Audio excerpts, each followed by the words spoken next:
तारखेला एक मोठा मोर्चा काढायचा आहे. त्याच्या संदर्भामध्ये पुन्हा प्रेसला सर्व पक्षाच्या प्रमुखांच्या उपस्थितीमध्ये पत्रकार परिषद घ्यायची.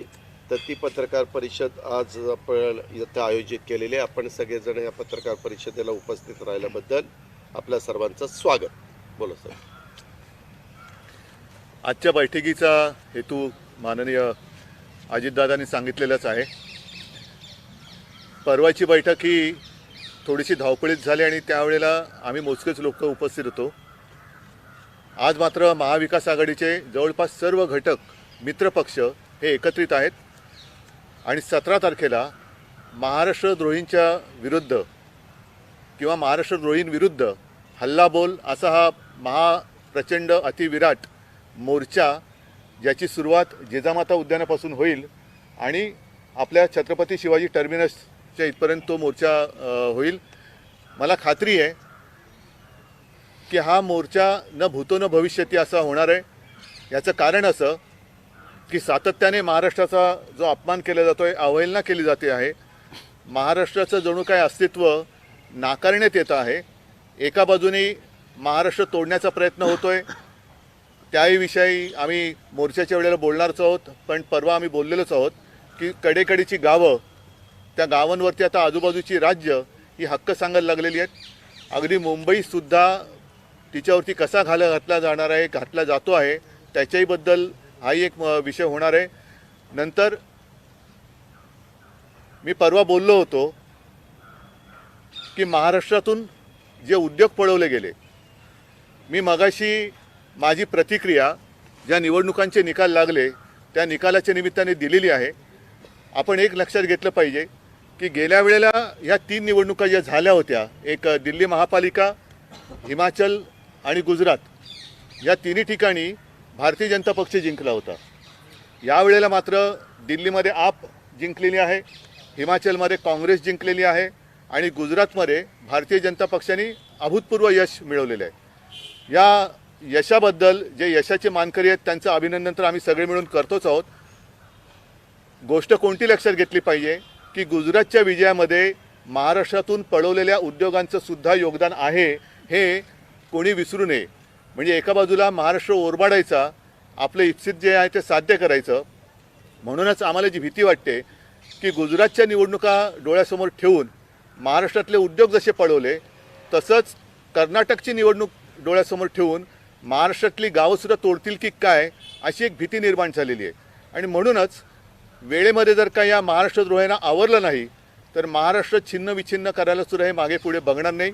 यांच्या मनामध्ये जे काही एक विष आहे म्हणा किंवा होतं म्हणा, ते आता उघडपणाने जगजाहीर होतं आहे. आपल्या माध्यमातून मी परत एकदा जे महाराष्ट्रप्रेमी आहेत, ते कोणत्याही पक्षाचे असो, कोणत्याही इतर म्हणजे राजकीय विचाराचे असो, पण महाराष्ट्रप्रेम हा एक समान धागा घेऊन आता सगळ्यांना एकत्र येण्याचं आवाहन आम्ही या माध्यमातून करतो आहोत. मला असं वाटतं हा मोर्चा हा प्रचंड होणार हे तर सांगितलेलं आहेच, पण इतरही नाना आपल्याला काही बोलायचं असेल तर बोला. दादा, मला वाटतं एक दुसरा जो विषय आहे बँकांच्या बाबतीतला, तो सुद्धा आपण जर एक नंतर सगळं झाल्यानंतर एक मुद्दा म्हणून ते सांगा, कारण त्याचे कागदपत्र आपण आणलेले आहेत.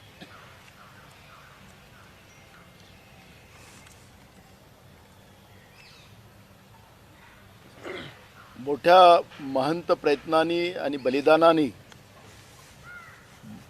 105 हुतात्म्यांनी 106 हुतात्म्यांनी या महाराष्ट्राची निर्मिती झाली आणि यशवंतराव चव्हाण साहेबांनी जो मंगल कलश गाडला आणि या महाराष्ट्राला देशातच नव्हे तर जगामध्ये प्रगतीकडे नेलं. पण सातत्यानं महाराष्ट्राच्या थोर पुरुषांचा, मग छत्रपती शिवाजी महाराजांचा, महात्मा ज्योतिबा फुल्यांचा, सावित्रीबाई फुल्यांचा अवमान, म्हणजे महाराष्ट्राच्या या दैवतांचा अवमान ठरवून भारतीय जनता पार्टी करताना आपण पाहतो आहे. महाराष्ट्राचे उद्योग तर सातत्यानं गुजरातला नेले, पण आता मुंबईसुद्धा उद्धवजी म्हणाले त्याप्रमाणे ते महाराष्ट्रातून वेगळी करण्याचा एक प्रयत्न भारतीय जनता पार्टीने केंद्राच्या सत्तेच्या गुर्मीमुळे हे घेऊन चाललेत, अशा पद्धतीचं चित्र निर्माण झालेलं आहे. आणि म्हणून महाविकास आघाडीनं येत्या 17 तारखेला जो महामोर्चा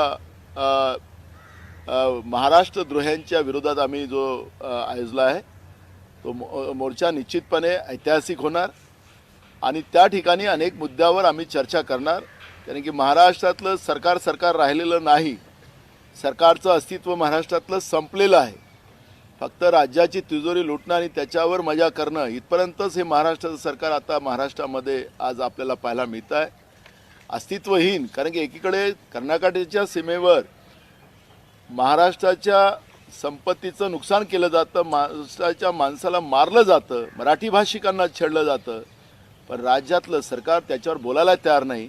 आणि म्हणून अशा या महाराष्ट्रद्रोही सरकारच्या, म्हणजे सरकार म्हटलं तर आता राज्यात आणि केंद्रात ते एकच आहे, त्याच्यामुळे या महाराष्ट्रद्रोही सरकारच्या विरोधात हा 17 तारखेचा आमचा जो महामोर्चा आहे तो महत्त्वाचा राहणार आहे. आणि जसं उद्धवजींनी आता जाहीर केलं की हा महाराष्ट्राच्या अस्तित्वाचा प्रश्न आहे आणि महाराष्ट्राच्या अस्तित्वाच्या प्रश्नामध्ये हा महाविकास आघाडीचाच मोर्चा याला हे न करून महाराष्ट्राच्या हितासाठी सगळ्यांनी या मोर्चात समाविष्ट व्हावं ही भूमिका काँग्रेस पक्षाच्या वतीनं, महाविकास आघाडीच्या वतीनं आम्ही मांडतो.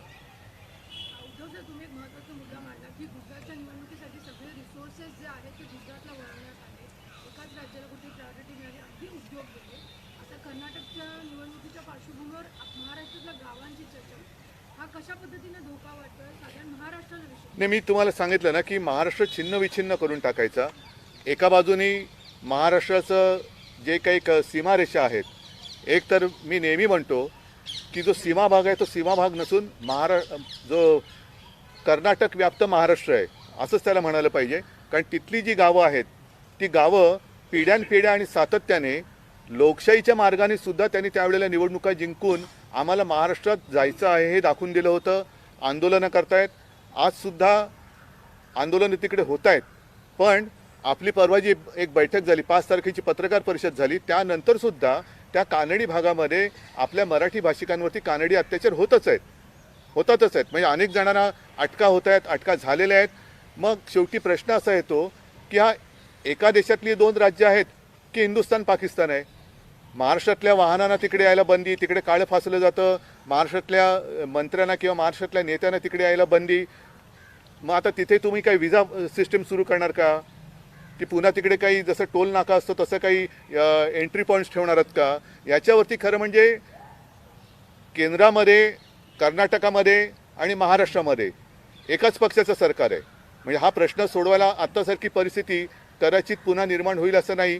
कारण एका पक्षाचं सरकार तिन्हीकडे असल्यानंतर इथल्याही सरकारचे नेते तेच आहेत, पण कर्नाटकचे मुख्यमंत्री त्यांचाही नेता तेच असल्यानंतरही जोरात बोलतात. पण महाराष्ट्राला जणू मुख्यमंत्रीच नाही, महाराष्ट्राला जणू कोणी नेताच उरलेला नाही अशी परिस्थिती निर्माण झाली. महाराष्ट्राच्या मुख्यमंत्र्यांचाही नेता दिल्लीत आपले माननीय मोदी आहेत, कर्नाटकच्या मुख्यमंत्र्यांचे सुद्धा तेच आहेत. मग ते जर बोलतात तर हे का नाही बोलत? आणि केंद्र सरकार ह्याच्यामध्ये नेमकी काय भूमिका घेणार आहे? जर महाराष्ट्राचे मुख्यमंत्री केंद्राच्या दबावामुळे गप्प बसणार असतील तर याचा अर्थ समजायचा काय?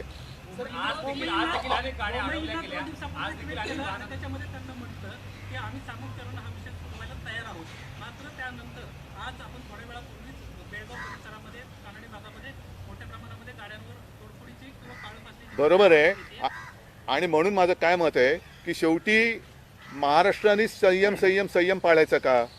केंद्राची भूमिका नेमकी काय आहे? केंद्रामध्ये आज तिकडे संसद सुरू झालेली आहे. आमच्या महाविकास आघाडीच्या खासदारांनी तिकडे हा विषय लावून धरलेला आहे. बाकीचे जे खासदार महाराष्ट्रातून निवडून गेलेले आहेत ते कुठे तोंडात बोळ्या घालून गप्प बसलेत? कुठे पळलेत ते? का नाही आवाज उठवत? आज एक कॅबिनेट ऐका. महाविकास आघाडीच्या महाराष्ट्रातल्या जवळपास विनायक राऊत, सुप्रिया सुळे, अरविंद सावंत, श्रीनिवास पाटील, राजन विचारे, सुनील तटकरे, डॉक्टर अमोल कोल्हे, सुरेश धानोरकर, ओमराजे निंबाळकर यांनी सहीनी अमित शहा साहेबांना होम मिनिस्टर म्हणून गव्हर्नमेंट ऑफ इंडियाचे त्यांना पत्र दिलेलं आहे. आणि त्याच्यामध्ये आत्ता उद्धवजींनी जे मुद्दे उपस्थित केलेले आहेत आणि इतर पण गेले सीमावादाच्या संदर्भामध्ये सातत्याने अनेकांनी जे काही ट्विट केलं, अनेकांनी स्वतःची भूमिका मांडली, त्याच्या सगळ्या गोष्टीचा समावेश करून आणि त्याच्यामध्ये कर्नाटकचे मुख्यमंत्री बोम्मई यांनी देखील एकीकडं शांततेचं आवाहन करतात आणि एकीकडं त्याच्यामध्ये असा काही शब्द टाकतात किंवा वाक्य वापरतात की ज्याच्यातनं शांतता पूर्ण होण्याच्या ऐवजी भडकाच उडवण्याचं काम केलं जातं.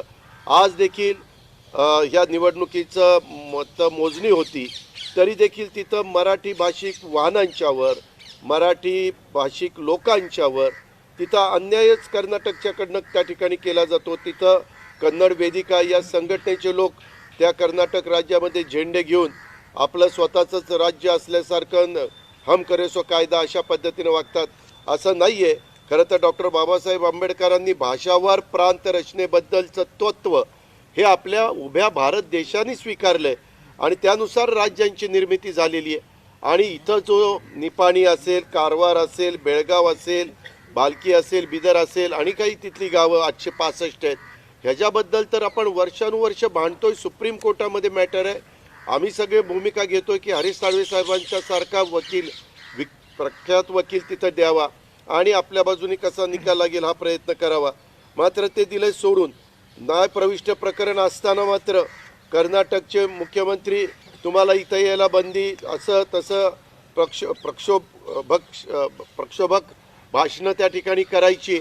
आणि मग तिथं तशा पद्धतीनं झाल्यानंतर महाराष्ट्राच्या बद्दल स्वाभिमान असणारे, अस्मिता बाळगणारे हे सगळ्यांच्याच भावना त्या ठिकाणी मोठ्या प्रमाणावर उभारून येतात आणि मग ते त्याच्यामधनं स्टेटमेंट करतात. असंच ते चाललंय.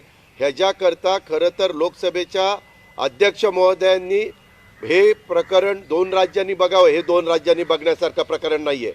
हे भारत देशाचे आत्ता ज्यांच्या हातात कारभार आहे त्यांनी हस्तक्षेप केला पाहिजे.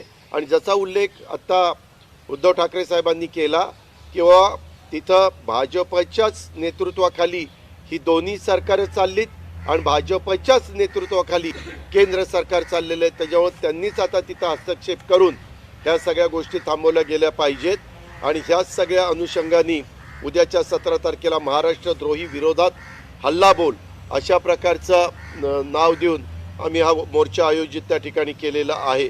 आणि ह्याच्यात हे 3 मुद्दे आम्ही महत्त्वाचे घेतले. महापुरुषांच्यावर वारंवार होणारा अपमानास्पद शब्द वापरणं, सातत्याने त्याचा पुन्हा त्याचीच पुनरावृत्ती करणं, सीमा प्रश्नावर महाराष्ट्रावर होणारा हल्ला, त्याच्यामध्ये आता कर्नाटकचं पण नाव येतं आहे, त्याच्यामध्ये तेलंगणाच्या पण बाबतीमध्ये तिथली लोक देगलूरची म्हणतात आम्हाला तेलंगणामध्ये जायचं आहे, तिकडं सुरगाणामध्ये काही लोक म्हणतात आम्हाला पलीकडे जायचं ना. आज बुलढाण्याची पण काही लोक म्हणत होती की आम्हाला मध्य प्रदेशमध्ये जायचं. हे कधीच घडलं नाही. स्वतः उद्धवजी 2.5 वर्ष मुख्यमंत्री होते, मागं अनेक जण मुख्यमंत्री होते, परंतु महाराष्ट्राच्या चोहोबाजूंनी असणाऱ्या राज्यांच्या जवळचे जे आपले तालुके आहेत आणि गावं आहेत, इथं ह्या लोकांच्या मनामध्ये अशा प्रकारची भावना वाढीला लागण्याचं कारणच हे आत्ताचं जे सरकार आहे त्या सरकारचं अपयश आहे. हे सरकार त्या सगळ्या गावकऱ्यांना विश्वास द्यायला कमी पडलंय. हे सरकार आत्ताचं त्या गावकऱ्यांना विकासाच्या करता, निधी देण्याच्या करता कमी पडलंय आणि म्हणूनच त्या गावकऱ्यांचा विश्वास राहिला नाही. आणि खुशाल ही लोक म्हणतात की ह्याच्या मागं कोणतरी बोलवता धनी आहे, कुणीतरी फूस लावली, काही पण सांगायचं, काही पण बोलायचं. आणि ह्या सगळ्या गोष्टी आणि त्याच्यामध्ये ज्याचा उल्लेख नानांनी आमच्या उद्धवजींनी केला की महाराष्ट्रातले लाखो लोकांना रोजगार देणारे युवकांना, युवतींना हे प्रकल्प हे शेजारच्या राज्यामध्ये ते घेऊन गेले आणि त्याच्यामुळं महाराष्ट्राला आणि मुंबईला त्याची जबरदस्त त्या ठिकाणी किंमत मोजावी लागलेली आहे. अशा अनेक गोष्टी त्याच्यामध्ये आहेत. परंतु आम्ही हे प्रमुख 3 म्हणूनच महाराष्ट्रद्रोही विरोधात हल्लाबोल, म्हणजे हे सगळं कर्नाटक पण महाराष्ट्रद्रोही सारखंच वागतंय, हे आपल्या इथलं राज्य सरकार पण तशाच पद्धतीनं वागतंय, वेगवेगळ्या संघटना शेजारच्या राज्यातलं तशाच वागतंय, केंद्र सरकार तसंच वागतंय. इथं निवडणुका म्हणून इकडचे प्रकल्प तिकडे घेऊन जात आहे.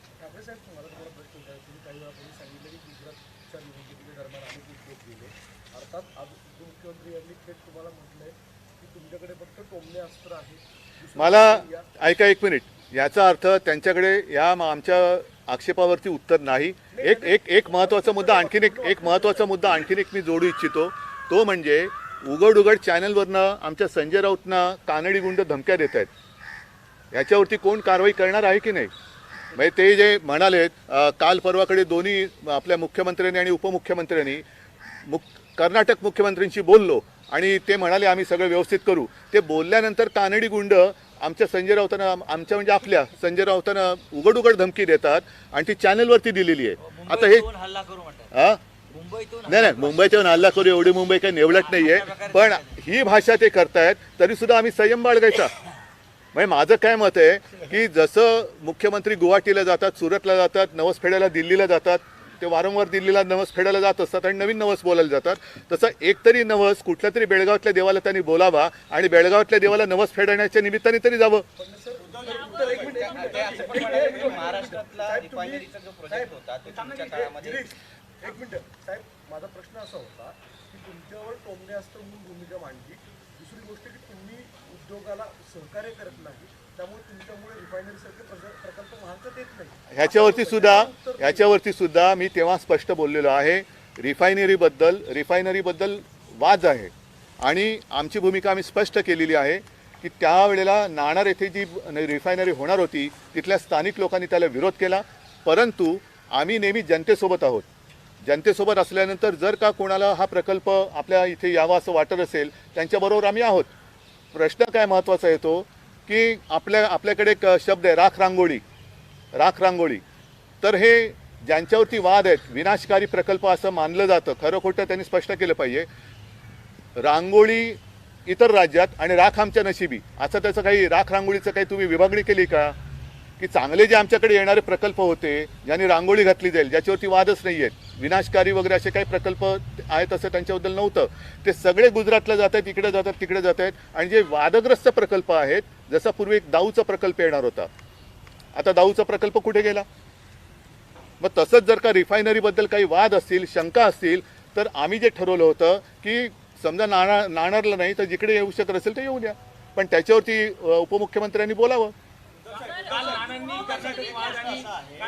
कर्नाटक वाद आणि धारावीचा पुनर्विकास हे जोडलं होतं. आज तुम्ही बोलला होता की या बैठकीत देखील चर्चा होईल, काय नेमकी त्याबद्दल? नाही एक सेकंद नाना आपण बोला, पण मला असं वाटतं आम्ही तुम्हाला एक आराखडा दिलेला मोर्चा कसा असेल, आता त्याच्याबद्दल जे काही विस्ताराने बोलायचं आहे ते आम्ही मोर्चासमोर बोलणार आहोत. आता नाना आपण बोलल्यानंतर दादा आपण एकच महत्त्वाचा मुद्दा बँकेचा तो माननीय अजितदादाच आपल्यासमोर मांडतील, पण नाना तुम्ही या प्रश्नाचं. राज्याचे जेवढे प्रकल्प गुजरातला घेऊन पळाले आणि आता मुंबईसुद्धा केंद्रशासित करण्याचा आणि गुजरातला जोडण्याचा एक अयशस्वी प्रयत्न जे केंद्रामध्ये बसलेलं भाजपचं सरकार करते आहे, त्याला धारावी प्रकल्प असेल, पोर्टच्या बाजूच्या सगळ्या जमिनी असतील, विमानतळ असेल, आखरी हे जे मुंबईवर कब्जा करण्याचा जो प्रयत्न सुरू झालेला आहे, धारावी प्रकल्पामध्ये अजूनही रेल्वेनी जागा दिलेल्या नाहीत.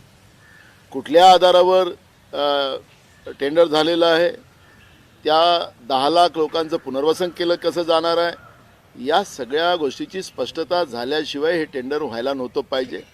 आणि याचाच अर्थ जसं कर्नाटकला महाराष्ट्रावर आणायचं आणि महाराष्ट्रातली गावं तिकडे द्यायची, तेलंगणाला सांगायचं की तुम्ही करा, इकडे गुजरात लागलेल्या कामाला, आणि महाराष्ट्राला छिन्नभिन्न करून महाराष्ट्राचं हृदय असलेलं मुंबई हे सुद्धा कसं महाराष्ट्रापासून वेगळं करता येईल, हा सगळा प्रयोग चाललेला आहे. महाराष्ट्राची जनता आणि महाविकास आघाडी हे सहन करणार नाही. दुसरा महत्त्वाचा प्रश्न, 6 राज्यात बाय इलेक्शन झाले, जे यांना सत्तेची गरमी आहे म्हणून तुम्हाला हा प्रश्न मुद्दाहून या ठिकाणी मांडला पाहिजे.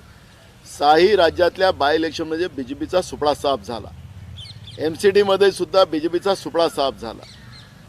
जे हिमाचल BJP जवळ होतं ते बहुमतानं काँग्रेसने जिंकलं. गुजरात पुरतं आता नरेंद्र मोदीचं वलय राहिलेलं आहे असं चित्र आज आपण देशामध्ये पाहतो आहे. हा जेवढा महाराष्ट्रावर अत्याचाराची प्रक्रिया जी भारतीय जनता पार्टीने केंद्राच्या सत्तेच्या आधारावर सुरू केलेली आहे, त्याचे परिणाम निश्चितपणे महाराष्ट्राच्या भाजपला आणि देशाच्या भाजपला भोगावं लागेल. महाराष्ट्राच्या महापुरुषाचा अवमान ज्या पद्धतीनं महात्मा ज्योतिबा फुले, सावित्रीबाई फुलेपासून ही प्रक्रिया सुरू करून छत्रपती शिवाजी महाराजांचा अवमान जो केलेला आहे, महाराष्ट्राच्या दैवताचा ज्या पद्धतीने निसते, ही महाराष्ट्राची दैवत नाही, ही देशाची दैवत आहे, जागतिक दैवत आहे, या सगळ्यांचा अवमान भाजपला भोवणार आहे. आणि म्हणून अशा या महाराष्ट्रद्रोही सरकारच्या विरोधातली ही आमची मोहीम आहे. ज्या नरेंद्र मोदींच्या भरोशावर यांचं जे चाललेलं आहे फक्त ते गुजरातपर्यंत सीमित झालेलं आहे असं आजच्या निवडणुकीच्या निकालामुळे ते जाहीर झालेलं आहे. त्यामुळे जे काही महाराष्ट्रद्रोही जे सत्तेत बसलेले आहेत त्यांनी अजूनही आपल्याला सांभाळायचं आणि महाराष्ट्राच्या जनतेचं आणि महाराष्ट्राच्या दैवताचं रक्षण केलं पाहिजे. या आव्हानेसुद्धा आजच्या दिवशी आम्ही या ठिकाणी करतो. नाना पटोलेंनी एक मिनिट सागर, नाना पटोलेंनी जे काही सांगितलं त्याच्यात मी अजून एक भर घालतो. भारतातल्या का जगातल्या सगळ्यात मोठ्या पक्षाचा अध्यक्ष त्यांचंच राज्य त्यांना टिकवता येत नाही. हिमाचल प्रदेश हे नड्डांचं राज्य आहे, ते तिथनं आज भारताचं अध्यक्षपद भूषवतात भाजपचं. ही तर त्यांची नामुष्की नाही, हा त्यांचा कमीपणा नाही. आणि हे सगळं होत असताना बाकीच्या बाबतीमध्ये जे काही झालं, आता खरं आपला किती मतं पडलीत, काँग्रेसला किती मतं पडलीत आणि BJPला नक्की किती मतं पडलीत हे जर सगळ्याचे आकडे पुढे आल्यानंतर ते चित्र स्पष्ट होईल. परंतु त्यांनी सुरुवातीपासून जोरच लावलेला होता की गुजरातमध्ये काही झालं तरी आजपर्यंत जेवढं बहुमत मिळालं नाही त्याच्यापेक्षा जास्त बहुमत मिळवायचं, ह्याच्याकरता सगळेच जण त्याच्यामध्ये उतरलेले होते. महाराष्ट्राला बर्बाद करून त्याच्यामध्ये ह्या सगळ्या त्याच्याबद्दल सांगितले. दुसरं उद्धव ठाकरे साहेबांनी जे सांगितलं की शासकीय कर्मचाऱ्यांना वेतन आणि भत्त्याचे प्रदान करण्यासाठी आहरण व संवितरण अधिकारी यांचे वेतन व भत्ते बँक खाते तसेच निवृत्ती वेतन धारकाचे वैयक्तिक निवृत्ती वेतन बँक खाते उघडण्यास खाजगी बँकांना परवानगी देण्याबाबत मला आठवतं आहे आम्ही सगळे मंत्रिमंडळात असताना, उद्धव ठाकरे साहेब मुख्यमंत्री असताना काही खाजगी बँकांच्या संदर्भात अडचणी आल्या आणि आपले खाती तिथं असेल, आपल्या कर्मचाऱ्यांचं अधिकाऱ्यांचं वेतन भत्ते तिथं जात असतील तर अडचणी होऊ शकतात. म्हणून आम्ही त्यावेळेस निर्णय घेतलेला होता. वित्त विभागाने, मीच त्या खात्याचा मंत्री होतो, स्वतः कॅबिनेटनी मान्यता दिली, मुख्यमंत्र्यांनी त्यावेळेसच्या मान्यता दिली. 13 मार्च 2020ला एक GR काढला, 3 मार्च 2021ला काढला, 20 मे 2021ला काढला आणि 9 डिसेंबर 2021ला. आता मात्र मला अशी माहिती मिळाली देवेंद्र फडणवीसांनी कर्नाटक बँकेत पगार करण्याची परवानगी डिसेंबर 2021मध्येच दिल्याचं प्रेसमध्ये सांगितलं. दादा अंत खोटं आहे. मी त्यावेळेसच्या मुख्यमंत्री, त्यावेळेसच्या कॅबिनेटमधले बरेचसे सिनियर आणि मी पण अर्थमंत्री म्हणून सांगतो हे साफ चुकीचं आहे. खरं तर ह्या संदर्भामध्ये ह्या प्रस्ताव आलेला होता, त्याला आम्ही मंजुरी दिली नाही. आम्ही जे नॉर्म्स ठरवले ते फायनान्स विभागाने, त्याच्यामध्ये ती कर्नाटक बँक बसत नव्हती म्हणून ते दिलेलं नाही. आणि त्यामध्ये 7/12ला काल जो GR काढला आहे कर्नाटक बँकेतला पगार वगैरे देण्याचा, माझी माहिती आहे की एका दिवसात फाईल मंजूर झाली. आता ते फाईलवर सही किती तारखेला झाली, कुणी केली, कुणी याला मान्यता दिली, म्हणजे कर्नाटक तिथं सातत्याने आपल्यावर सीमावादाच्या बद्दल आगपाखड करत आहे. आणि अशा वेळेस तुम्ही काय त्यांना प्रोत्साहन देण्याचं काम करताय, तुम्ही त्याच्या संदर्भामध्ये लागून चालून करताय. डिसेंबर 2021मध्ये चांगल्या अवस्थेतील बँकांना परवानगी देण्याचा निर्णय उद्धव ठाकरे साहेबांच्या नेतृत्वाखालच्या महाविकास आघाडीच्या मंत्रिमंडळाने घेतलेला होता. त्याच्यामध्ये कर्नाटक बँकेनं दिलेला प्रस्ताव आम्ही मंजूर केलेला नव्हता. खरं देवेंद्र फडणवीस आज राज्याचे अर्थमंत्री आहेत, उपमुख्यमंत्री आहेत, त्याच्यानंतर ऊर्जा मंत्री आहेत, जलसंपदा मंत्री आहेत, बरेच काही मंत्री आहेत. त्याच्यामध्ये एवढं सगळं असताना मागं 5 वर्ष मुख्यमंत्री असणारे व्यक्ती जर दादांत अशा पद्धतीनं चुकीचं जर लोकांना सांगत असेल तर बरोबर नाही. आणि हा घ्या 7 डिसेंबर 2022, 7 डिसेंबर हा कर्नाटक बँक, जम्मू आणि अजून एक स्मॉल फायनान्स बँक लिमिटेड यांचे ऑर्डर. म्हणजे किती काय खोटं बोलायचं मला तर काही कळतच नाही. नाही ह्याच्यात राज्य नाही दिलं.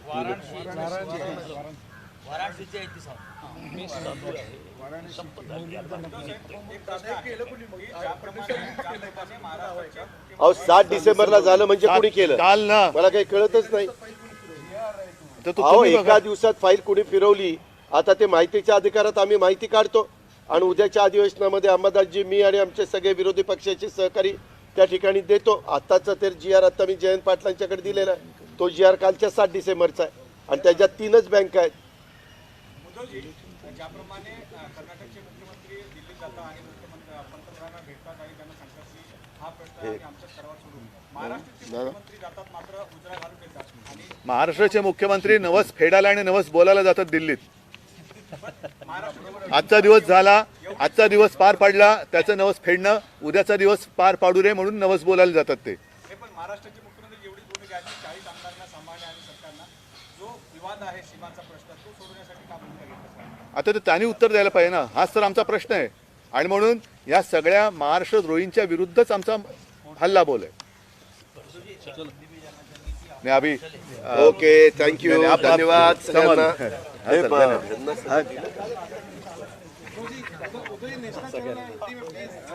हिंदी की आप हिंदी में अच्छी हिंदी में दादा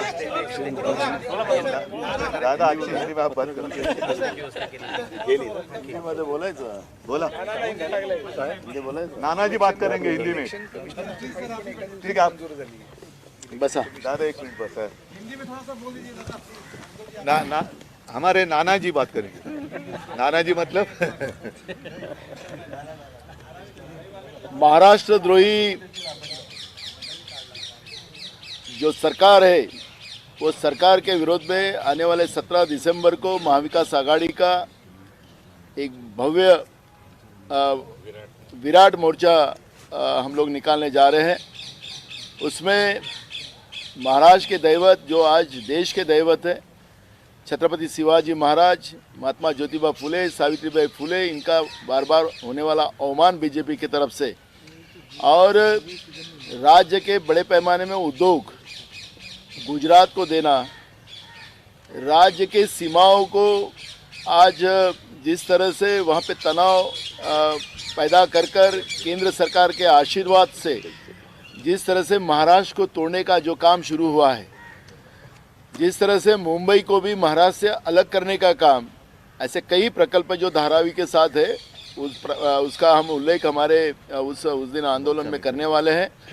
तो महाराष्ट्र को भी महाराष्ट्र से मुंबई भी अलग करने का एक प्लान जो केंद्र में बैठी हुई सरकार का शुरू है.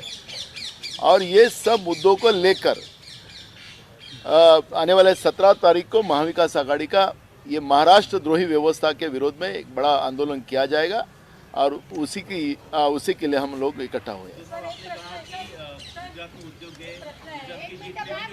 गुजरात की जीत में भी महाराष्ट्र के उद्योग गए उसका हाथ है और कर्नाटक की इलेक्शन आगे भविष्य में तो महाराष्ट्र के अस्तित्व के साथ खिलवाड़ किया जा रहा है.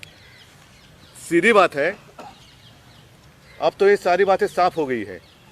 जब गुजरात के इलेक्शन होने वाले थे तब महाराष्ट्र में आने वाले कई उद्योग जो लगभग आ चुके थे वो गुजरात में लेके गए. गुजरात वो जीत गए, मैंने उनका अभिनंदन भी किया. लेकिन उस अभिनंदन में उन्होंने ये भी याद रखना चाहिए कि इसमें आपने जो महाराष्ट्र से छीने हुए उद्योग है उनका भी हाथ है, उनका भी सहयोग है. तो गुजरात के विजय में महाराष्ट्र का भी सहयोग इन्होंने जो ज़बरदस्ती लिया है उसका भी उन्होंने ख्याल रखना चाहिए. साथ ही साथ अब डर ऐसे लगने लगा है कि कुछ ही महीनों में कर्नाटक में इलेक्शन आने जा रहे हैं और अचानक कर्नाटक के मुख्यमंत्री काफ़ी आक्रामक हुए हैं. महाराष्ट्र के जो कुछ गांव हैं उनके ऊपर उन्होंने अपना एक अधिकार जताने की बात शुरू की है. कर्नाटक के मुख्यमंत्री आक्रामक है लेकिन महाराष्ट्र के मुख्यमंत्री कहाँ है, समझ में नहीं आ रही बात. और अब ये भी डर है, गुजरात की तो बात हो गई, कर्नाटक की जो चुनाव मैंने कहा तो ये सारे गांव क्या वो आप महाराष्ट्र से तोड़ेंगे क्योंकि उनको कर्नाटक जीतना है और कोई मुद्दा उनके सामने है नहीं. क्या कौन से मुद्दे पर वो जीतेंगे. जैसे आज के जो सारे रिजल्ट आए हैं, कल दिल्ली जो म्यूनसिपालिटी की इलेक्शन थी कभी बीजेपी जीता करती थी वहाँ आप आ गई. हिमाचल प्रदेश में जहाँ बीजेपी की सत्ता थी वहाँ कांग्रेस आ गई. गुजरात में उसमें हमारे उद्योग सारे वो लेके गए. साथ ही साथ आपने भी देखा होगा कि माननीय बाला साहब की भी एक जो क्लिप थी वो भी उन्होंने चलाई. मतलब हमारा भी सहारा लिया है, शिवसेना के भी उन्होंने सहायता ली है.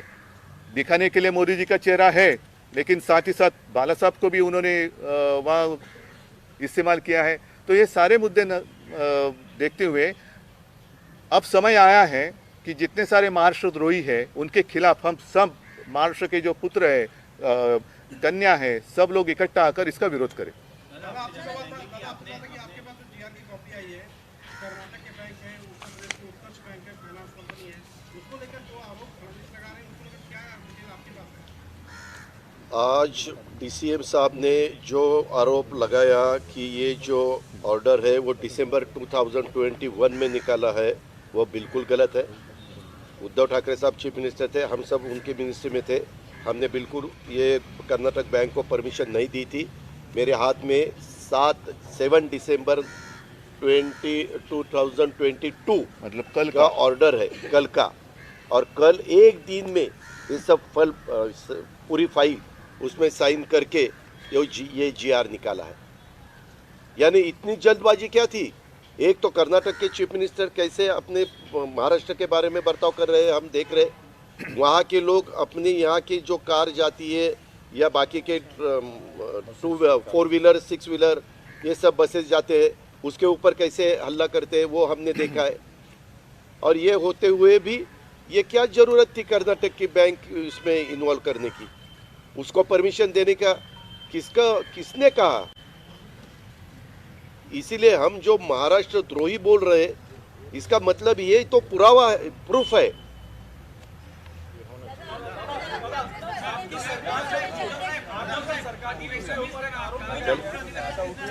आपकी सरकार के ऊपर उद्धव जी उसके ऊपर आरोप लगाया गया कि ये सरकार जो है वो इंडस्ट्रीज को लेके या नए प्रोजेक्ट्स को लेके हमने मुद्दे साफ किए हैं, हमने स्पष्ट शब्दों में उत्तर दिया है। उनके पास कुछ उत्तर बाकी नहीं रहा, इसलिए सिर्फ वो आरोप लगा रहे। मैंने जो बात कही उसमें और एक मुद्दा मैं जोड़ना चाहता हूं। जो मैंने कहा था, हमारे संजय राउत साहब को भी खुलेआम चैनल के ऊपर धमकी दी जा रही है, मुंबई में आके देख लेंगे। तो ये कौन सा राज चल रहा है? अब इसके आगे कर्नाटक में जाने के लिए क्या वीज़ा लगेगा? कौन से देश में हम रह रहे? क्या कर्नाटक और महाराष्ट्र एक देश का हिस्सा नहीं है?